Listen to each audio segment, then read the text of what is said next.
আসসালামু আলাইকুম, কেমন আছেন সবাই? সবাইকে জানাই বিকেলের শুভেচ্ছা ও অভিনন্দন, ভালোবাসা। আজকে এমন একটা জায়গায় চলে আসলাম, আমরা বারবারই বলি সুন্দর একটা জায়গায় যদি ঘর বাঁধতে পারতাম, সুন্দর একটা অজানা সুন্দর প্রাকৃতিক দৃশ্যের মাঝে যদি হারিয়ে যেতে পারতাম। আসলে আমরা সৌন্দর্য খুঁজে থাকি, কিন্তু আমাদের হাতের পাশে যে এত এত সৌন্দর্য জায়গা আছে, এটা কখনো কি ভেবে দেখেছেন? আজকে আমি চলে এসেছি মানিকগঞ্জ ধলেশ্বরী নদীর চরে। দেখতে পাচ্ছেন আমি চলে এসেছি কাশফুলের রাজ্যে। চলুন আজকে কাশফুল নিয়ে কিছু কথা বলি, আর কথাগুলো আপনারা মনোযোগ সহকারে শুনবেন। ভিডিওটা যদি ভালো লাগে অবশ্যই লাইক, কমেন্ট, শেয়ার করে পাশে থাকবেন।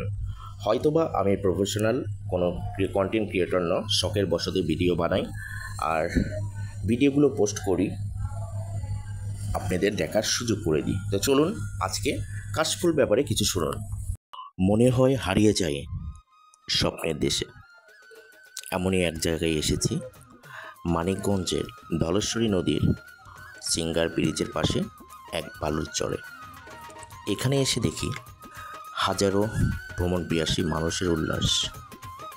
এটি হচ্ছে একটি কাশফুলের মেলা, এবং প্রতিটা খালে বিলে এবং নদীর চরে এই কাশফুল ফুটে ওঠে।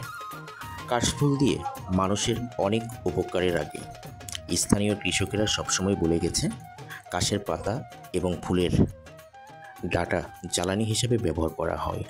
তাছাড়া কচি পাতা শুকিয়ে পানের বরজের ছাউনি হিসেবেও ব্যবহার করা হয়। এছাড়া অনেক শৌখিনভাবে ঘরের ছাউনিতেও কাশফুলের পাতা ব্যবহার করা হয়। আমরা দেখেছি নদীর পাড়ে ঘুরতে আসা অনেক ভ্রমণপিয়াসীর মন ছুঁয়ে গিয়েছে। আগে পদ্মার পাড়ে প্রচুর কাশফুল ফুটত, নদী ভাঙনে এখন সব বেশি একটা দেখা যায় না।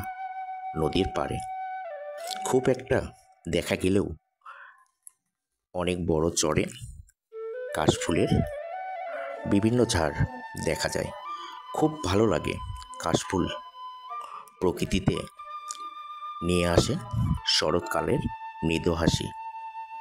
শরতের প্রাকৃতি বলতে ঝাঁকে ঝাঁকে নীল আকাশে ঝোপ ঝোপ মেঘের ভেসে বেড়ানো, মৃদু বাতাস প্রবাহিত হওয়ার কথা থাকলেও ইদানিং আর তেমনটা মিলছে না এই নদীর কূলে কাশ ফুলের রাজ্যে। গত কয়েকদিন আগে টানা বৃষ্টিতে এরপর এখন আবারও অনেকটাই গরম পড়েছে। মাঝে মধ্যে আকাশে মেঘলা ভাব, ক্ষণে ক্ষণে বদলে যাওয়া প্রকৃতিতে এই শুভ্র কাশফুল জানিয়ে দেয় শরৎ এসেছে পৃথিবীর বুকে। প্রধান ঋতুর একটি হয়েছে শরৎকাল, আর শরৎকালে আমরা দেখি কাশফুলের